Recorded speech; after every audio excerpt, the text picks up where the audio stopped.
Good morning, everyone. Welcome to the second meeting of the Ending 911 Fee Diversion Now Strike Force, or the 911 Strike Force, which we now call to order. Thank you for being here today. My name is John Ivanoff, designated federal officer of this advisory committee. My colleague Jill Coogan is the deputy designated federal officer.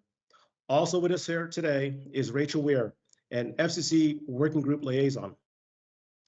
I am also the division chief in the policy and licensing division of the Public Safety and Homeland Security Bureau.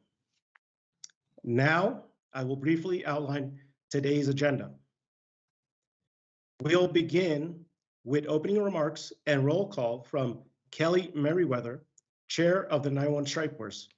Kelly is the executive director of the Texas Commission on State Emergency Communications, representing the National Association of State 911 Administrators, NASNA, as NASNA's president. Following roll call, Kelly will introduce the working group chairs and vice chairs to read out the tentative recommendations of the working groups. The three working groups are Working Group 1, Effectiveness of Federal Laws in Ending 911 Fee Diversion. Working Group 2, Whether Criminal Penalties Would Further Prevent 911 Fee Diversion. Working Group 3, Impacts of 911 Fee Diversion. Following the readouts, the members of the 911 Strike Force will have an opportunity to engage in discussion. Strike Force participants may discuss and ask questions about the working group's tentative recommendations. We'll then take a 10-minute break before taking questions from the public. Before we adjourn the meeting, we'll discuss next steps and logistics. Now, I want to go over a few housekeeping items for today's meeting. First, please remain on mute unless speaking. Second, raise your virtual hand to be recognized, and raise your virtual hand during the discussion session at the end of all three presentations, should you have questions or comments. Third, refrain from using the chat function during the session, as the chat function does not conform to record-keeping requirements. Fourth, all 911 Strike Force related email communications should CC the 911 Strike Force at fcc.gov email account and me at john.ivanoff@fcc.gov. Fifth, during this meeting, the public may submit questions at livequestions@fcc.gov, and we will respond to those questions during the public question segment. Lastly, if you are presenting today, please ask Rachel Weir, working group liaison, to advance the slides as necessary during your presentations. With that said, I now would like to begin today's meeting. Kelly? Thank you, John. Thank you for that introduction, and thank you for all of your work and your team at the FCC's work and supporting all of the working groups. I know that we've all been busy, but you've all been 3 times as busy. So thank you very much, everyone, FCC team and working group members. We've done a lot of work to date on this important task. We have a lot of work to go. But we felt like the members of the Strike Force felt like it was important to have this interim meeting to share with each other and the public what we had worked on to date and gather some additional thoughts and feedback to help us fully develop and produce an excellent report that is finally due to Congress later in September. So thank you for being here. I look forward to good questions and good discussions, and of course, an excellent presentation by our working group chairs and vice chairs on the 3 working group members' work to date. We have a busy morning, and so without further ado, I think I would go ahead and like to do the roll call so we can go ahead and start with the presentations. So starting with the Strike Force members. Cindy Barbera-Brell. Cindy, we'll start with you. Present. Richard Bradford. Present. Daryl Branson. Present. Harry Clark is not able to join. Budge Courier. Present. Lord Flaherty. Good morning. Good morning. Sean Golden. Good morning. April Heinze. Good morning, I'm here. Okay. Karima Holmes. Hi, I'm here. Thaddeus Johnson, Present. Mel Meyer. Mel Good morning, Meyer. Mayor. Good morning. Morning, Mel. Nicole Pickrell. Present. Mark Reddish. Mark Reddish. Not hearing Mark. Stephen Sharp. Present. Lance Terry. Present. Dana Wahlberg. Present, Kelly. Good morning. Good morning. And let the record show that I, Kelly Merriweather, am also present. So we have, I believe, Jill, if you'll keep me straight, we have 15 911 Strike Force members present.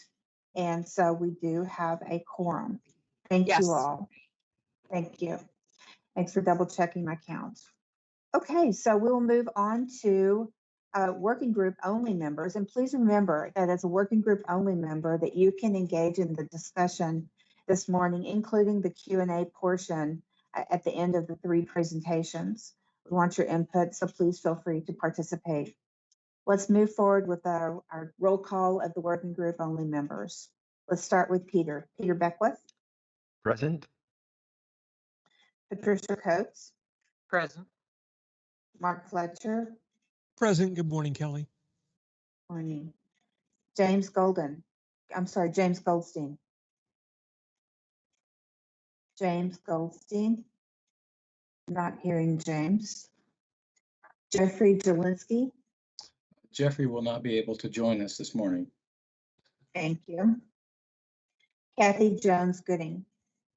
Present. Leah Misseldine. Present. Barbara Neal. Present. Matt Tooley. Not hearing Matt Tooley.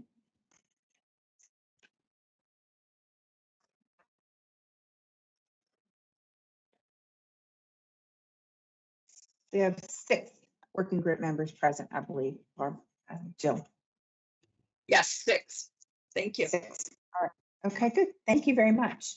Well, I already went out of order and made my introductory remarks. Sorry about that. It's early on Monday morning. I am excited to hear what each of, I see that Jim Goldstein did join on the attendance list. So we will mark Jim present and update our count appropriately. So thank you all for joining. We do have important work to hear this morning. Hopefully we have an important and meaningful discussion to have. We can have that interaction at the end of each of our group's presentations. I know that they've all been working very hard all week. They have a lot of work to go, and we really are seeking input, questions, and answers so we can polish and fine tune our final report due to Congress no later than September 23rd. And with that, we will go ahead and move into the working group presentations. I believe we're going to start in numerical order with working group number 1. And as John said earlier, that working group's task is to determine the effectiveness of federal law in ending 911 fee diversion. That working group is led by its chair, Bud Courier, 911 branch manager for Cal OES, and its vice chair, Daryl Branson, the state 911 program manager for the Colorado Public Utility Commission. Gentlemen, the floor is yours. Thank you, Kelly. And I'm not sure if others can see the slides, but for some reason, right now, the view on my screen changed and I don't see the slides. We do see the slides, Budge. Wow. So I am very special this morning. I don't know why that happened. Huh. Okay. I can see them if I go in grid view for some reason. All right. So that'll help me move through it. So if you want to move to the next slide. I wanted to start just so that everyone would know who is on working group 1. I'm not going to do a roll call of the members, but I wanted to make sure that those that were viewing this could see who is participating to the content of this. And while I'm the one who get to share the good work that we've done, the folks listed on this slide are really the ones that are doing the heavy lift on this. So I appreciate their help and support. If you move on to the next slide. This slide provides an overview of the tasks that we've been assigned to accomplish in Working Group 1. And you can see that there's basically three things we've been asked to do. Take a look at the effectiveness of what's out there currently in federal statutes and rules and roles and policies. Also to take a look at whether or not additional emphasis should be put on for the wireless carriers, and also taking a look at public safety radio systems and if they should be funded. And we've got some feedback and input on all of those.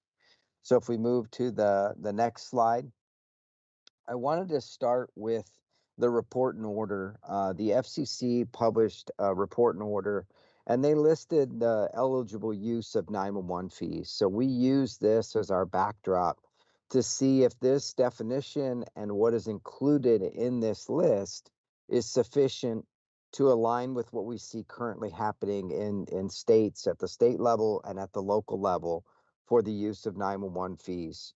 So we started sort of with that as our baseline, and then we moved forward from there.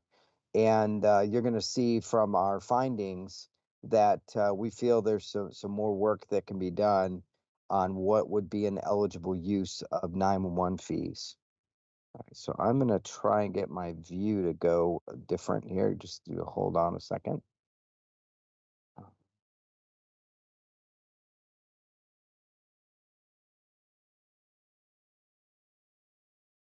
some reason, I'm not.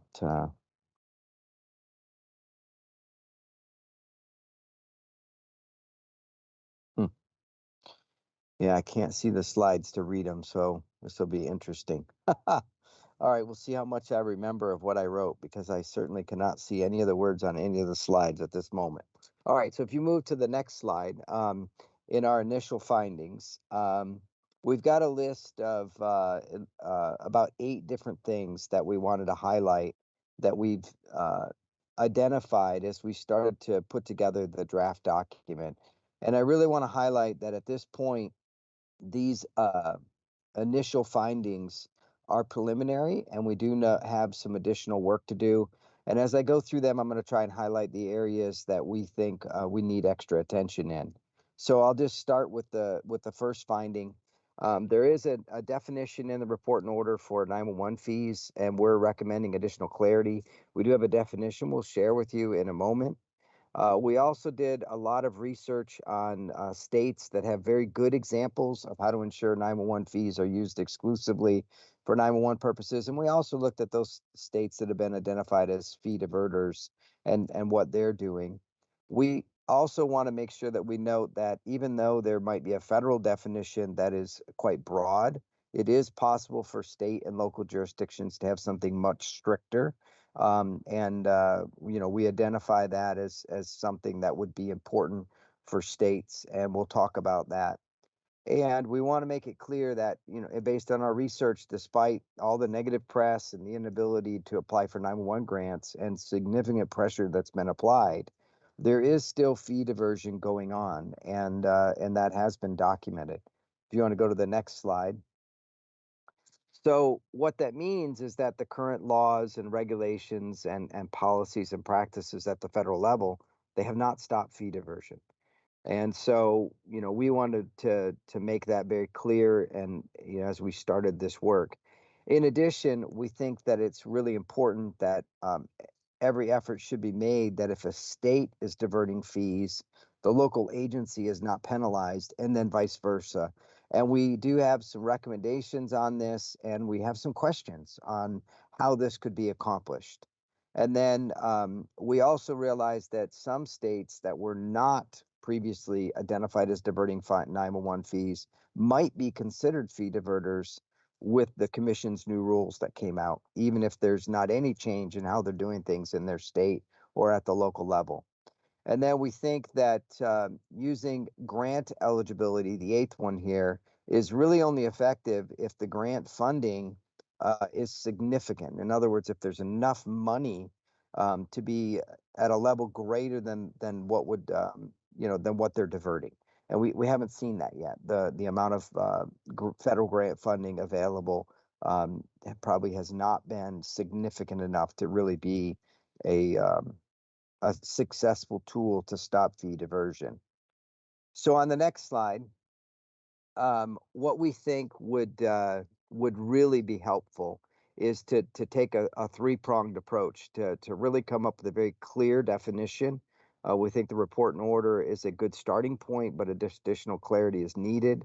And then at the state and local level, you've got to clearly identify the revenue that's coming in from the collection of 911 fees, and then a practice put in place to validate how that revenue is used to support the allowable activities.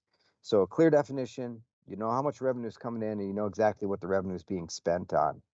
And it really would be incumbent upon state and local authorities to ensure that state statutes and policies, procedures, and rules, and that also at the local level, identify those elements and align to that federal definition. Again, they could be more restrictive, but they really should be in alignment here. So we're gonna that'll be focused on in our report as well. If you go on to the next slide, this is a broad definition that we came up with that encompasses what we think would be a recommended eligible use of 911 fees. And I normally don't read a slide, but I am going to read this because we chose the words very carefully. So the allowable use of 911 fees shall include the ability for local agencies and states to fund any communication system, technology, or support activity that provides the ability to deliver 911 voice and data information between the entry point into the 911 system and the first responder. So this definition comes with a number of recommendations, and it has to be considered as part of that larger conversation. But we think that this frames up at a high level how you would identify, is this an eligible use of 911 fees or not? And I'm going to go through a couple of examples here as to how we provided some clarity here.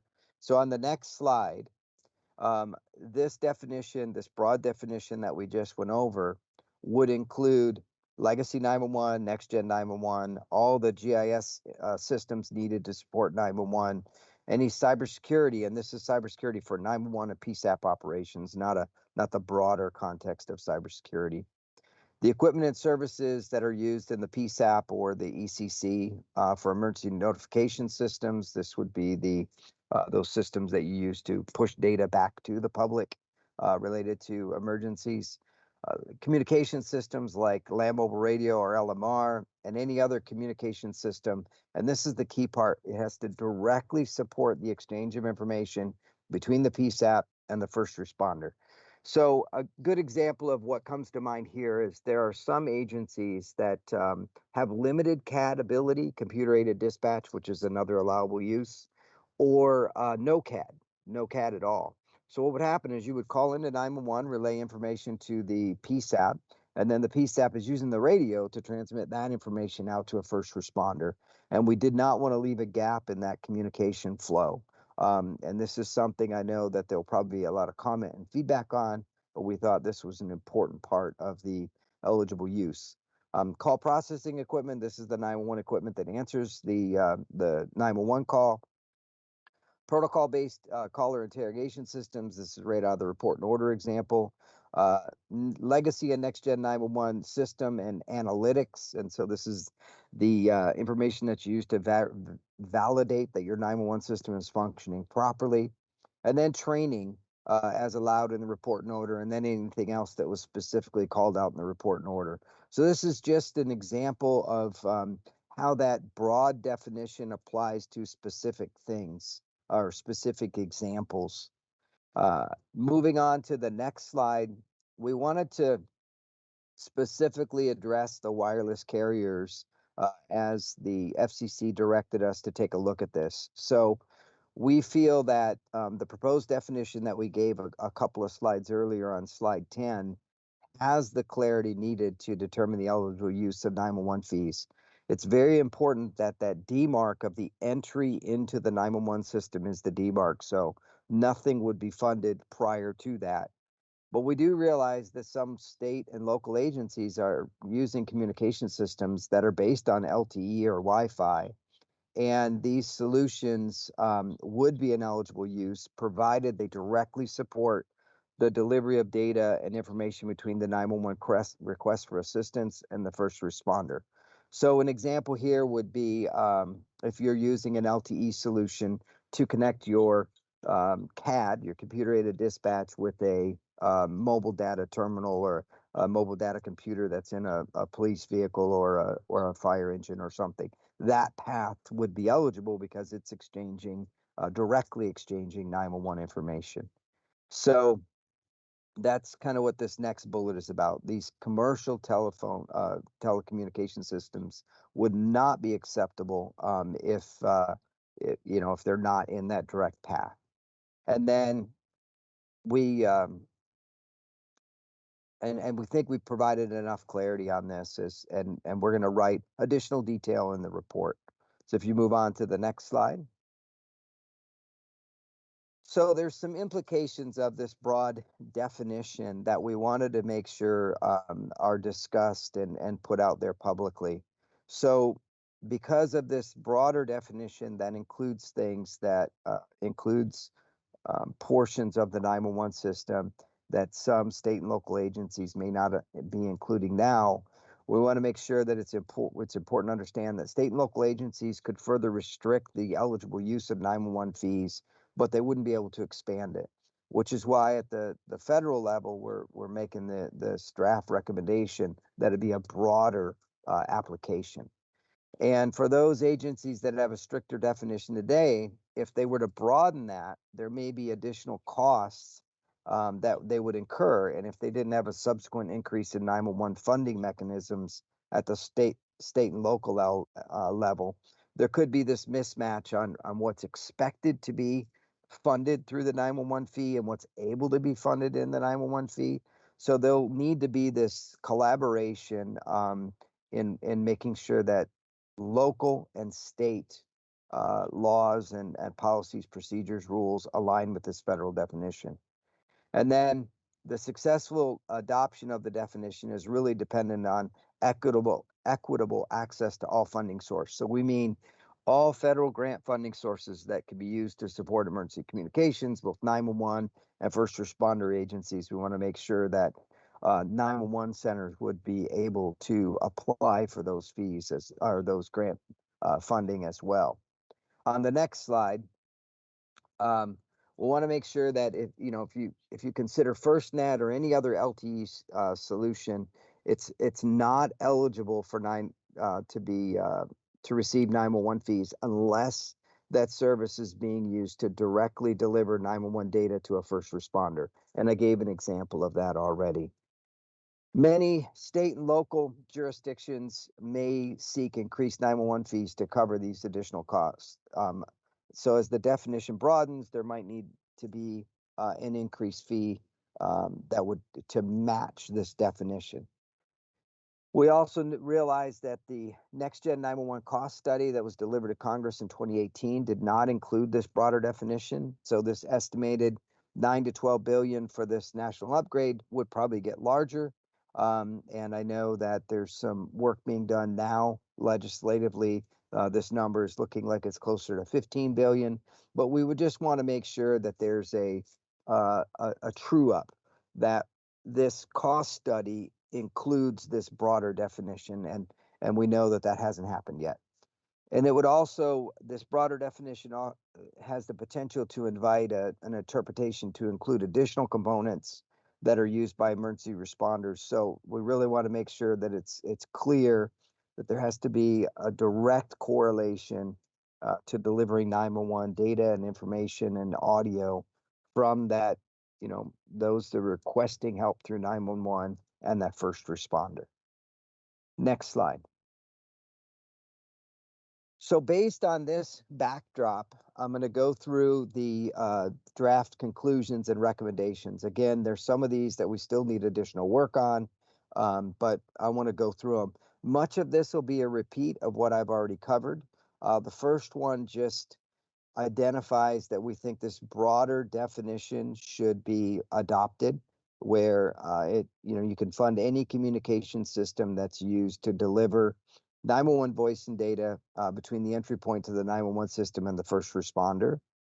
We also think that it'll be important that the proposed definition is not a requirement for every state and local agency, that to include all allowable fees. In other words, they could have a narrower definition locally or at the state level. Federal grant programs should be expanded to include public safety communications as an eligible expense, and should also include 911 as an eligible expense. So in other words, an equity among who can apply for these grants. State agencies that divert 911 fees should not be eligible for federal grant funding, and that includes 911 as an eligible expense. So anywhere that 911 is an eligible expense, if the state is a fee diverter, they wouldn't be eligible for that grant funding. Next slide. And this is one that we think we're going to need some additional help on, because state agencies that divert 911 fees, we would still like to have them serve as a state administrative authority and pass 100% of the remaining grant funding through to the local agencies after their initial authorized administrative costs for the grant. This way, federal grants could still be passed on to local agencies that are not fee diverters, even if the state itself is diverting fees. And we realize that some input will be needed at the federal level to see how this looks when it's implemented, but we're making this as an initial recommendation. In addition, local agencies that divert 911 fees would not be eligible for federal grant funding. That includes any 911 eligible expense as a direct grantee or sub-grantee. So the state could still receive the funding, but the local agency could not. And states that have local agencies that divert can still receive this, the bullet 7 here, and they should ensure in their role as the state administrative authority that no local agency that's diverting fees should receive any of that federal grant funding. Next slide. The next one is really, we took a look at an additional mechanism that could be put in place from a documentation perspective. So at the state level, it's sometimes difficult to know what the local agency is doing. So this would put a reporting mechanism in place that when a local agency or any state or local agency is applying for a public safety spectrum license through the uniform licensing system of the FCC, they could just simply ask a question. Is the applicant diverting 911 fees as currently identified in the by the FCC report and order, with just a yes/no answer? That would give the state and really the federal level the ability to know and identify who a 911 fee diverter is. The next recommendation we still need to review between work group 1 and work group 2, but the follow-on to point 8 would be that anyone who is diverting 911 fees would not be eligible to renew their license, modify their license, or apply for a new FCC license until they've put an approved reconciliation plan in place. We still need additional work on this one between working group 1 and working group 2, but this would be a mechanism that could be put in place to end fee diversion. We think that number 10, the FCC should direct carriers to clearly articulate the name of the FCC that appears on the consumer bills. So this is so that you can clearly identify which portion of the taxes and fees that are assessed on your telephone bill can be identified what's a 911 fee and what is not. We also think that the fee structure should make sure that the allowable use of 911 fees aligns with the report and order, and then any multi-use fee, if you're collecting 911 fees and then other fees, it should clearly be identified in there. And then any fees that do come in, even if they go into a general fund at the state level, you should be able to have an audit trail to identify that this was a 911 fee collected for 911 and used for 911. This was some other fee that was used and for some other purpose. And so this would enable state agencies to track and local agencies to track how much money came in and if it was used for the appropriate purpose. And then state and local authorities should ensure that current statutes, policies, and procedures are updated to reflect this entire process. So that's the report and order, any subsequent updates to that report and order, and the recommendations and what happens as a result of this process that we're currently in. And my final slide, we think that the definition of this allowable use of 911 fees shouldn't be adopted until there's time to implement the implications of that. And we've covered those implications, and for some states and local agencies that they could be significant. And we think that there should be time for them to either put in a more restrictive definition at the local agency level or the state level if needed, but there should be some time allowed there. We also have concerns regarding the legality of how a state could be a grantee and serve as a state administrative authority, yet still be identified as a fee diverter. And so there's probably some additional exploration that's needed in this area. And then we also think that the FCC may need to clarify the language to ensure that a state is not denied any applications based on the behavior of local agencies or vice versa. We think that this is really important that a local agency is not penalized for the state, and vice versa, the state is not penalized for a local agency. And then again, just very explicitly, we think that an authorization and appropriation should be completed to revise that 2018 Next Gen 911 cost study to make sure that there's adequate funding for this expanded definition. So with that, Kelly, I'll turn it over to you, and we can move into the next working group. Thank you. Thank you, Budge. Thank you so much. And thank you for you and your work group's work. Excellent report. I know there'll be a lot of discussion about that. We will go ahead and move on to working group 2 and your presentation on criminal penalties and prevention of 911 fee diversion.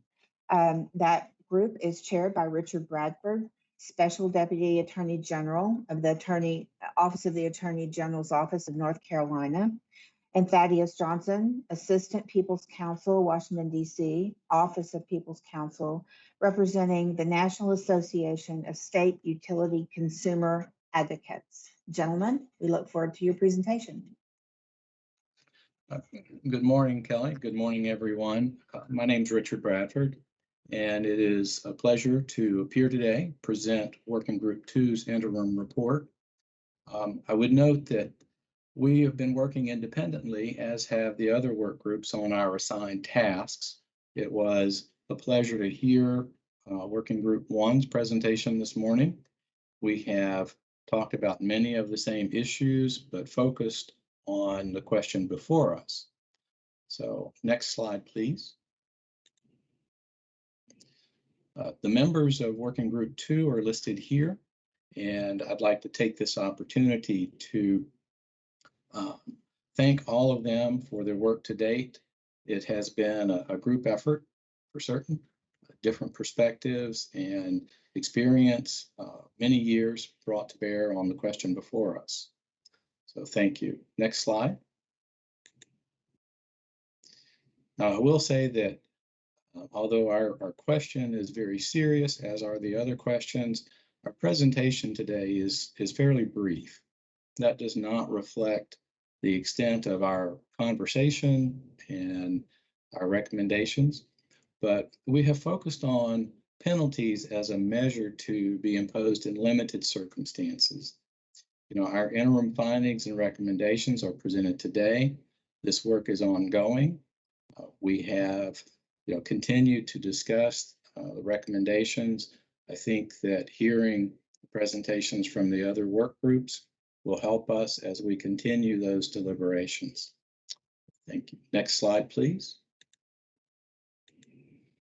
So I wanted to begin by giving a little background here. We relied on the materials identified in the slide. So of course, the report and order, the NPRM comments, past annual reports to Congress, states questionnaires, and this provides a wealth of information, but it also identifies probably some gaps in materials.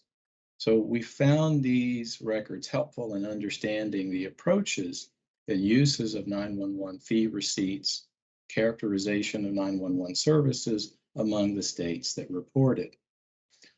We recognize that these do not reflect all collections, receipts, or uses of 911 funds. That's been very clear in some of the states' reporting, indicating that some fees are raised by local governments based on their authority. Those funds are not always reported. And so this is an issue that we would like to see addressed, but we think that that probably is more within the work of the commission than within work that Congress might undertake. However, that is an open question. So next slide, please. So our general findings are presented here. Now, we identified state legislative appropriations and legislative limitations as the largest concern for fee diversion. So unless these are modified, it appears that they will continue to be identified as 911 fee diversions based on changes in the law made last December, as well as the new rules on fee diversion from the Commission.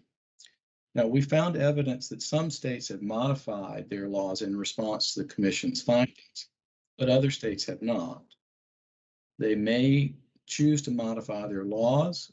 We heard from Working Group 1, recognizing this morning some issues that states may consider in doing that. I expect we will hear some other comments along those lines from Work Group 3. We recognize that states may need time to modify their laws to conform with Congress's legislative changes, legislative intent, and the Commission's rules. So we're continuing to work on this aspect of our issue, informing our final recommendations. I would note that I think our discussions have paralleled many of the items that Working Group 1 presented this morning. That is a comforting thought, thinking that like minds are moving in a similar direction, although we have worked independently. So, next slide. So our general conclusions are presented here. Now, the question presented may be presented as a simple yes/no question. We recognize here in concluding that some form of criminal penalty may assist in fee diversion, may raise immediate questions and concerns. We think about classifying something as a criminal act. And here, since the primary actors are public officials or state legislators or others, alleging that they have criminal intent or determining that may raise additional concerns or issues. It may raise issues regarding enforcement. It may have impacts on the Commission. So those are all items that we continue to discuss, and we will formulate those into our final recommendations to Congress. So our recommendations incorporate concerns such as adequate notice of penalties, the scope of penalties, and limiting that scope to associating penalties only with offending jurisdictions. Now, we quickly concluded that the scope of criminal penalties should be limited. Any penalty should be directed towards the actor and not a separate party. And this goes to a similar notion that Working Group 1 presented in the sense of examining the facts underlying a fee diversion at a state level or a local level and trying to ensure that to the extent that criminal penalties arise under our recommendations, that they are appropriately directed. Next slide, please. So here are our initial recommendations. So we recommend imposing a series of escalating enforcement actions. This would begin with a fine of some kind. A fine may be a monetary amount, it might be a percentage of fees diverted, and this is an issue in our ongoing discussions. So subsequent penalties, if the first level does not prove successful, could be an escalation of percentages or associated actions impacting FCC licensing. We regard that as a very significant step. We intend that any enforcement action involving licensing must be specifically identified with a diverting jurisdiction, as I mentioned a moment ago. We also recommend modifying the annual questionnaire to identify changes in the law, the final rules, and the potential for future action if diversion of fees continues. We want to be sure that jurisdictions have an opportunity, a reasonable opportunity, not one that extends forever, perhaps, but one that allows them to make changes to adopt the federal law, to adopt the rules, and to apply them in an appropriate manner in their jurisdictions. So we recognize that these penalties, especially affecting licenses, may have negative impacts on PSAP citizens who have no hand in diverting 911 fees. That is, I guess, the singular reason why we are so highly concerned about using this as a penalty, and if it is used, to direct it only at the actors. So we're continuing to refine our work regarding these recommendations, together with additional details. And that concludes our presentation today. So Kelly, I will turn it back to you, and we look forward to questions during the question and answer period. Thank you, Richard. Excellent, excellent work, Working Group 2. We'll move on to Working Group 3, and that is chaired by Ms. Karima Holmes. She is Senior Director of ShotSpotter, representing 911 Wonder Women, Inc., and Vice Chair Dana Wahlberg, Director of Department of Public Safety Communications Network at the Minnesota Department of Public Safety. Ladies, the floor is yours. Thank you, Kelly. Working Group 3 has met on a regular cadence since formally kicking off in mid-June. And we have had both excellent attendance and active participation from our members. Working Group 3 Chair Karima Holmes and I are very appreciative for all of the contributions and support from all of you, and we thank you all. Rachel, will you move to the slide that shows our group members? So during our initial brainstorming and in hearing the varying perspectives and situations within our small work group membership, it became very evident that we will be while 911 fee collection and expenditures vary from jurisdiction to jurisdiction, the impacts of fee diversion are disadvantageous up to impacting a successful outcome to any specific public safety response.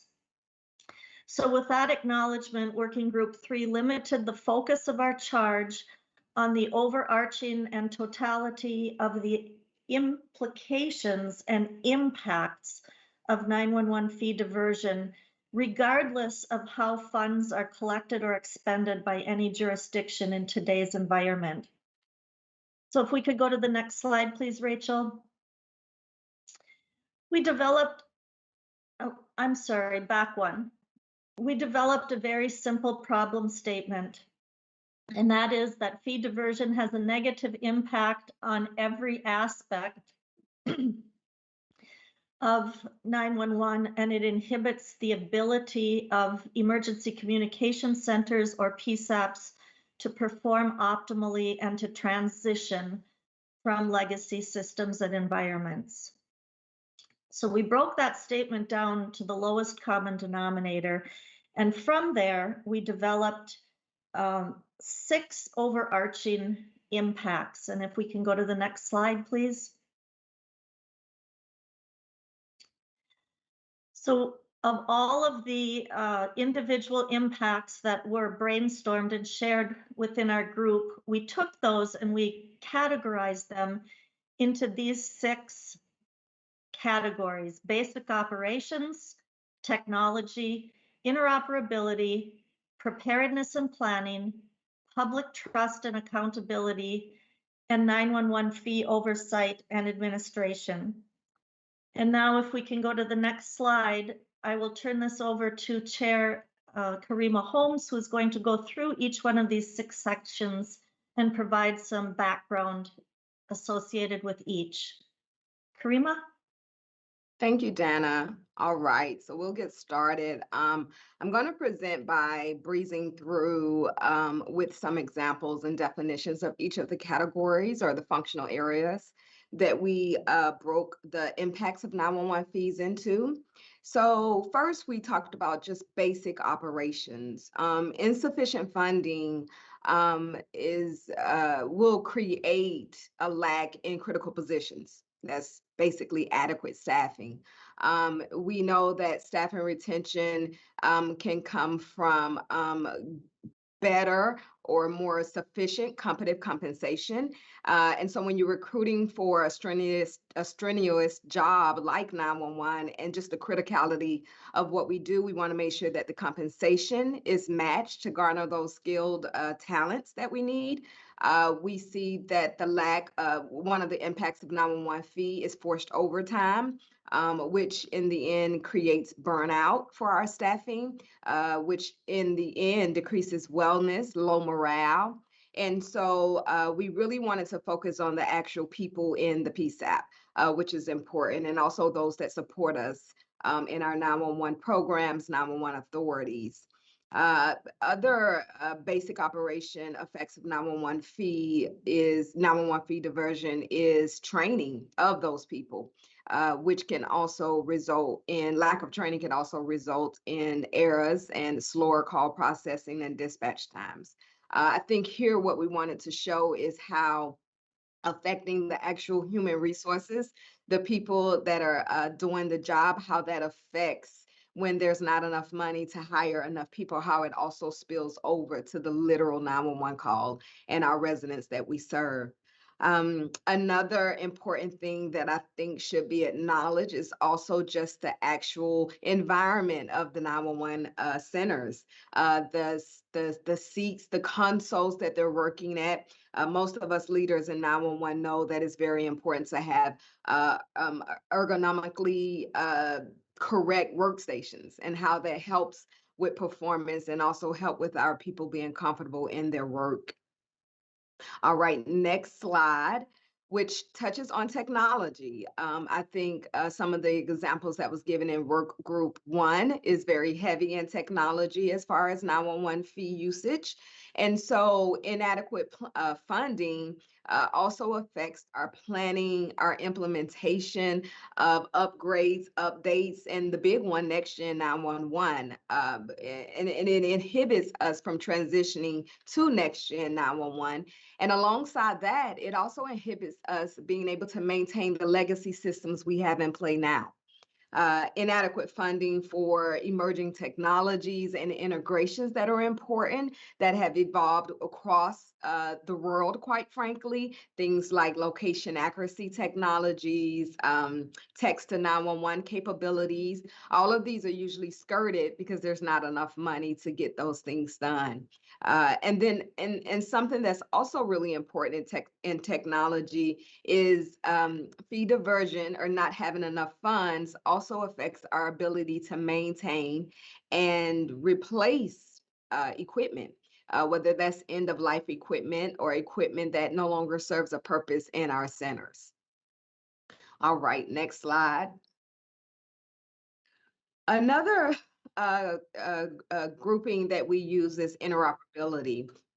Inadequate funding affects the level of quality and completeness of a 911 call.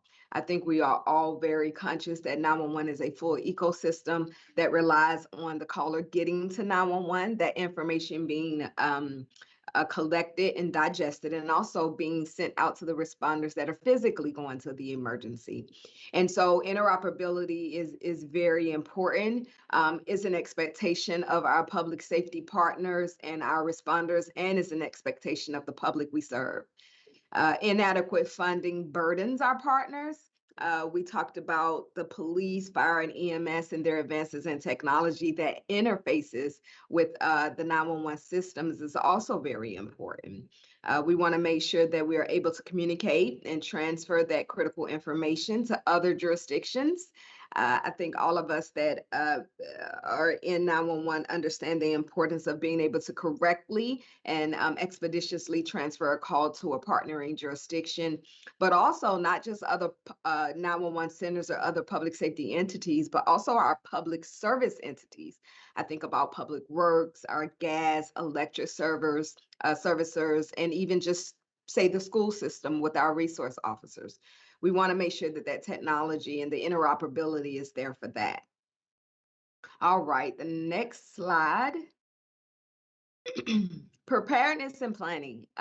We talked about having the ability to have a COOP in place, and that's COOP, whether it's literal operations, being able to continue operations before, during, or after an event, and also physical COOPing, being able to go to another site or another space to dispatch when things may affect the physical space that we are in. 911 feed diversion can affect us being able to just procure and integrate backup equipment, generators, UPS systems, and other redundant systems that are needed for 911.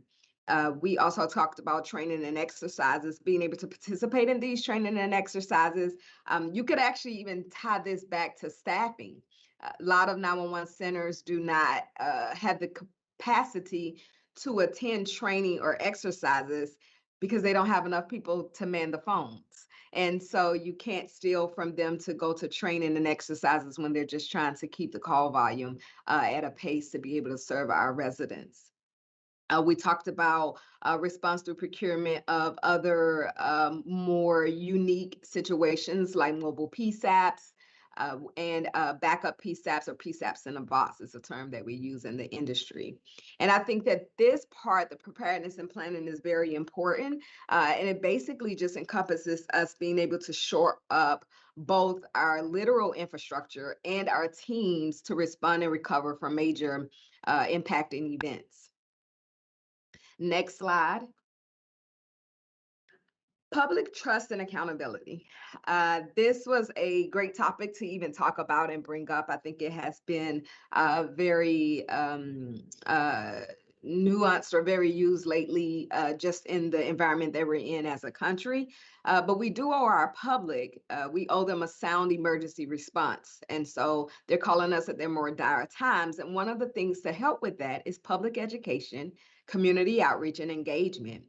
Making sure that our call takers and our public are familiar with each other. They know what to expect when they call 911. A lack of funding addresses the public's perception about PSAP's ability to accept text messages, photos, and we could talk about next generation 911 and how we're graduating to that level, but most PSAPs are not quite there yet. I think it's very important that the public trust and accountability is there, and we have community outreach because we want to make sure that there's a true relationship with us in our communities, making sure that we're getting out there and we're speaking and we're talking and we're educating our teams and our partners on 911. Another thing in this category that we talked about was the addressing of the impacts of 911 being called from unregistered VoIP devices, non-initialized wireless services, basically cell phones or telephones that are not commissioned, and how we address that as a public outreach to teach our residents how important it is, how many calls we get in that are butt dials, and how do we handle that and how that takes up resources.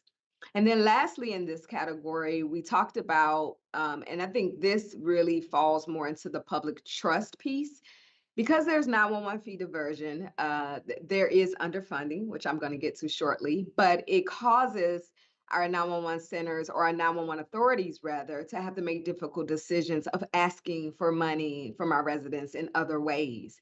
And that could be seen as duplicate charging. The 911 fee's purpose is to fund the 911 system. for our jurisdictions and across this country. And so we want to make sure that that is adequate funding. Therefore, we're not having to go back and ask for more money because 911 is very critical and obviously costs a lot. All right, so we can go to the next slide. One of the last things that we put into category was the 911 fee oversight and administration of that fee. Oversight right now is very sparse, it's not cohesive. We have states and jurisdictions that do a really good job of accountability and governance of 911 fees, but then there are places that are not so great. And so depending on the 911 program's missions, priorities, and governance, we want to make sure that there's a leadership structure that supports those individuals that are answering the call and dispatching the calls out to our first responders. So we did talk a little bit, or a lot rather, about oversight of the fee, making sure that there's a structured program across the states of the oversight and the administration of our 911 fees, and reporting out of those uses and of the 911 fee. And then lastly, we talked about detailed guidance and authoritative support from the federal level for our states and territories to ensure that fee diversion is not occurring inadvertently due to inconsistent interpretations, which I think we see leak out sometimes when we get into the subject of 911 fee diversion. Next slide. So Working Group 3 was also tasked with defining underfunding of 911 and what that means for the 911 enterprise and as it relates to fee diversion. 911 fee diversion can result in underfunding. So I do want to make sure that we put that out there. That is obviously the effect of a 911 fee diversion. You can have 911 centers or 911 authorities being underfunded. The definition that we came up was pretty simple for underfunding of 911. And if you see it as a standalone subject, it can have different meanings depending on the context. But we came up with a definition of underfunding. Basically results in the lack of resources to fulfill statutorily or other defined responsibilities of a 911 system. There were a couple other points that we wanted to point out here with the definition of underfunding. And basically is that underfunding means that funding levels are below the levels required for optimal performance. Underfunding can be the result of 911 fee diversion, but 911 can also be underfunded when no 911 fee diversion takes place. And I can attest to that for the 911 centers that I have run. We did not divert 911 fees, but we were underfunded. So the topic of underfunding, I think the group came to a consensus about this, that the topic of underfunding needs additional time to adequately address it and garner broader support from, quite frankly, a more diverse group of stakeholders to get a true definition. So we did take a stab at it. So right now, that is the discussion for the individual 6 categories that we have drafted right now. We are very conscious that this is a fluid discussion. I'm sure we will get more from discussion today and other input. But I will turn it over to Dana, who will close us off with just a handful of preliminary conclusions that the group has come up with. Thank you, Karima. Let's go to the last slide, please, Rachel.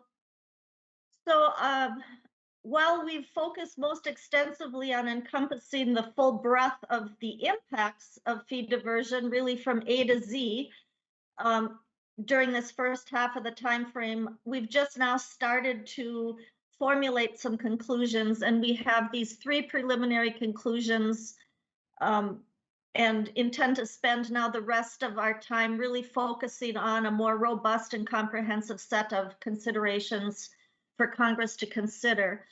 But in looking at these 3, jurisdictions across the nation should have mechanisms in place to review and act upon underfunding that impacts 911 services.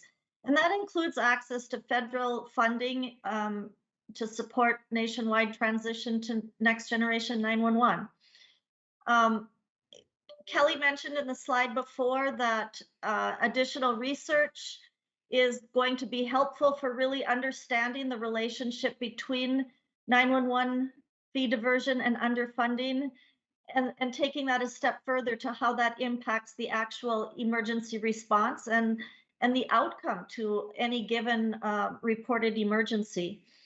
And then lastly, that depending on their governance structure and funding mechanism, Congress really should ensure that states, territories, or other 911 jurisdictions adopt oversight mechanisms such as a mechanism to consistently audit 911 fee collection and expenditure.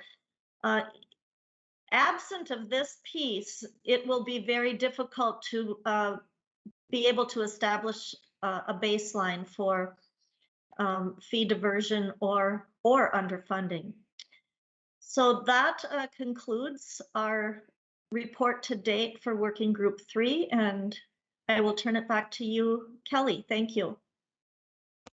Thank you, Dana and Karima. Excellent report. I appreciate that.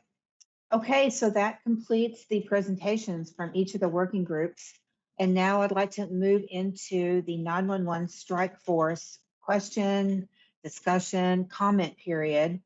This will be limited to 911 Strike Force members and working group only members.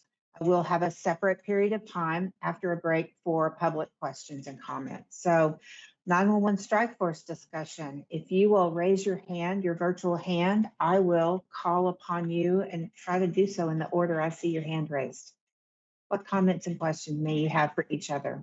Because this is really one of the first times we've had to have this type of discussion specifically about the differences and maybe commonalities of what we're seeing in these different groups. And I see that Lance has his hand up. Lance. Thank you, Kelly. I'll be the brave soul and go first. Thank you. As we've seen through the different reports, and obviously this, like you said, this is the first time we've been able to get together and kind of mesh our thoughts together. But one thing that is highlighted, and one thing that potentially could impact us locally here in Oklahoma, is the fact that Work Group 1 didn't highlight that operations, 911 dispatch salaries and things of that nature would be included in the fees.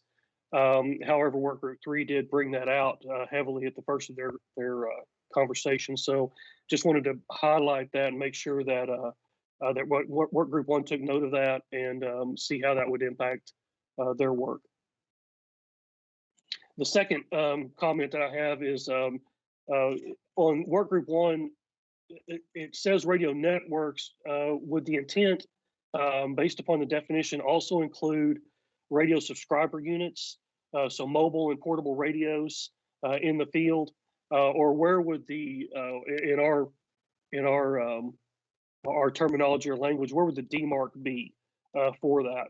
So that's just a question back to that group. Okay, thank you, Lance. Does Budge or Daryl or anyone on your work group want to address that question? Yeah, absolutely. So the first one, operations salaries, that is included. We did have as a bullet. It was kind of buried in the bullet, admittedly. It's also in the existing report and order, so we certainly agree with that. When we write the report, we'll make sure we add clarity there that that we're not overlooking that, because we know that's absolutely critical.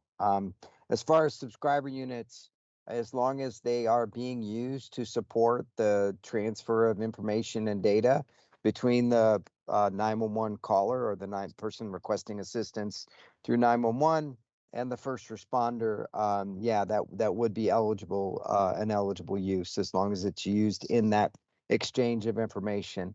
We went through several scenarios of what would not be allowed. You know, if you had, you know, subscriber units that are used between, like in my agency, emergency management, to between me and my emergency management staff, we have nothing to do with the 911 call flow. Those subscriber units would not be eligible. So it's very critical to tie those subscriber units back to that exchange of information, and we had a lot of discussion on that in the working group. Thank you, Thank you, Budge. Budge. I see Richard Bradford has his hand up next. Thank you, Kelly. My question is for work group 1, and I think perhaps similar to Lance's question about DMARC. I was curious if there has been discussion, if you could add clarity on the LTE Wi-Fi aspect of your presentation. In other words, how would you identify what expense or what percentage of a cost might be within your intent for 911 fees that are acceptable, and what would fall outside of that? Yeah, so we had a lengthy discussion on this. I'll give you a couple of examples. Many states and agencies that are deploying Next Gen 911, including California, we're using LTE as a backup to deliver Next Gen 911 traffic into a PSAP, into an SD-WAN controller, so that if a backhoe comes along, and I used to use the example of Billy Bob, the backhoe driver, but now that Billy Bob's running CISA, that's probably not a good analogy, not a good name anymore, but that's the one I always use. But when the backhoe takes out all the fixed fiber, that LTE solution can still be used to deliver your Next Gen 911 calls. And many of us are doing that. So that kind of an LTE solution is directly related to the delivery of 911 calls. Probably the other really good example would be the support of an LTE solution that is used to deliver CAD information between the dispatch center and the first responder. Those are two very, very clear examples. There are other agencies out there that have deployed their own LTE or Wi-Fi networks that are being used to support first responders in the field and deliver 911 data to first responders. Those are a little bit harder to categorize, but again, if you go back to that definition, if they're directly in the path of the exchange of information and data from the person requesting assistance through 911 and the first responder, they would be an eligible use. And again, that one's much harder to quantify in just a few short words. You'd have to take a close look at that. What would not be included would be building a new cell tower to provide additional LTE coverage in your city or in your town or in your state. That would not, because now you're supporting, building out a commercial infrastructure, and we don't feel that should be an eligible use. We also had a lot of discussion about FirstNet, and FirstNet has a dedicated funding source, and they've got funding specifically to build out FirstNet and do what they need to do. And so we made a clear distinction there as well. So hopefully that provides some clarity. We'll add additional clarity in the report. Obviously, in just a few words on a slide, it's difficult to encapsulate some of the detail we have in the report. Thank you. If I have a follow-up question, if I may. To follow up, your definition included entry point. And I think that we all understand what that means in the legacy world. I wondered if you could share your discussion points around next gen and entry point. Yeah, so in the report, we reference FCC Part 47, Section 9, where it says and requires that the carriers deliver 911 traffic to a PSAP or a point designated by the state. That's the entry point. So in the next gen world, that could be a point of interface between where the carrier delivers 911 traffic into the 911 network and where Next Gen 911 starts. It could be an aggregation center. It could be an aggregator, but that's that DMARC. CISRIC 6 did a tremendous amount of work through the FCC to identify what those are. We also reference that in the report, and we also reference the FCC definition of that. And again, if you go back to the King County decision that required carriers to deliver 911 traffic into the 911 network, that's the DMARC. You shouldn't be using 911 fees to support what the carriers are required to do through existing FCC rules. Thank you. That's very helpful. Thank you, Richard and Budge. Any other questions at the moment? If not, I personally have one for Working Group 2 and Richard. And I believe, Budge, you mentioned this in your slides as well. And that is for whatever Congress and or the FCC and other authoritative entities end up doing to help end fee diversion. I'm wondering, Richard, you stated that states should have a chance to put mechanisms in place to end fee diversions. And so I'm wondering if you had any discussion or thoughts in your group about that time frame or timeline to give states, specifically state legislatures, an opportunity to convene and meet and consider and act, because some states meet all the time, some states meet every year, some state legislators meet every other year. And so it kind of depends on the cycle for any given state's ability to do so. Have you had discussions in your group about that timing of that? Thank you, Kelly. We have had discussion on exactly the framework that you identified, in the sense that legislatures do meet on their schedules. They, some meet annually, some are bicameral, in their meetings, and that causes bills to be passed. They'll meet a deadline, but they're referred for the next session, or they be alive for the next session. And we find that true here in North Carolina. So the group has discussed that. We do not have a specific recommendation as to the time frame at this point in time, noting that the federal law changed last December. Legislatures that began a session after that may not have had time to determine how they would like to proceed. They may seek guidance from their 911 authorities or local governments. So there is some time frame in which we think, enforcement action, in terms of criminal penalties, may be too soon or too quick. And we believe that, states and local governments should have an opportunity. We'll continue discussing that and include a recommendation, in our final recommendations. And we look forward to, further discussion on that, and of course, any other questions. Thank you very much. Other questions from strike force members or working group members in general? Okay. I'm not seeing any. Well, if there are no other questions or comments or just general discussion, I believe our next item on our agenda is to take a 10-minute break. So we will break for 10 minutes and come back at 24 after the hour, wherever you are across the country. Come back at 24 after the hour, and we will take public questions and comments at that time. We'll see you in a few minutes. Thank you. Kelly, I'm so sorry, we already lost one person. Kelly, we need to delay our break to come back at the scheduled time for the public to give questions, basically. Oh, I did not know that. I'm so sorry. Okay. I apologize. I was under the impression that we could adjust as we went along, but we're happy to do that if that's what need be. So we will come back. Let's be sure. Let's defer to the DFO. John, what are your thoughts on that? Right, there's John.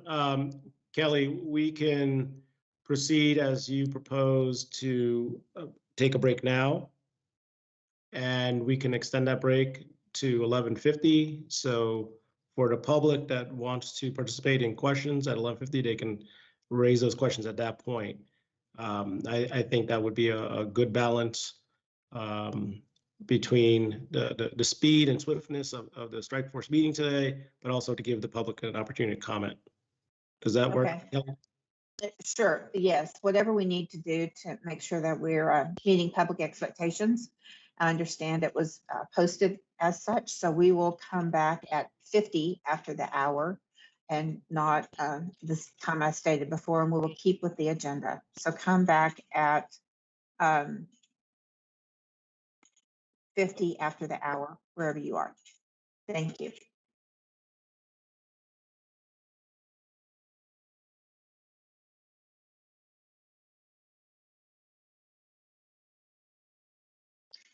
Welcome back, everyone. We are back from a break for this meeting of the ending 911 Now Fee Diversion Strike Force of the FCC. Welcome back. We are going to move on in our agenda to the public question and comment period. Can I ask if the FCC staff knows the status of our questions from the public, please? Hi, Kelly. This is Rachel, and we have not received any questions through the live questions email box. Okay, thank you, Rachel. I appreciate that. Hearing none, but please do let me know if there's anyone that jumps in here. So seeing no questions or hands raised from the public, I'll go ahead and move toward the closing remarks as noted on the next agenda item in today's meeting. But first, one very important record-keeping item. Would you please let the record show that Mr. Mark Reddish and Mr. Jim Goldstein are present and were able to attend? Yes, thank you, Kelly. This is John Evanoff, CFO. Thank you, so noted. Thank you very much. So today, each of the working groups laid out your high-level concepts and constructs of each of your respective topics and tasks within the FCC strike force and the FCC report and order. And it's obvious to me, and I'm sure to everyone else, that we have a very talented group of individuals assembled and working hard on this very important matter to end fee diversion for 911. So now the detail work begins to finalize report to Congress. And so I guess I would just say the best is yet to come with that detail work. And I know with all of you with hands-on and the hard work that was very obvious and witnessed today, we're in good hands, and I'm looking forward to completion of that report and delivering it to Congress in September. Thank you very much for being here and all of your hard work to date and your hard work to come. Thank you. John? Thank you, Kelly. Before we end, please note that we anticipate there will be one more full strike force meeting. We will provide an advance public notice of that full 911 strike force meeting and publish meeting details in a Federal Register. Kelly, do you have any other comments? If not, then I will move to begin concluding the meeting. I don't have any other comments. I would call for any final comments or questions from the floor from my peers in the strike force. Seeing none, I have nothing else, John. I think we can wrap it up. I concur. This concludes the second meeting of the 911 strike force. Thank you all for your participation. This has been a wonderful meeting, and we look forward to continuing to work closely with each of you. Thank you, Kelly Merriweather, for your leadership. Thank you again, and have a great rest of your day. This concludes the second strike force meeting. Thank you. Thank you.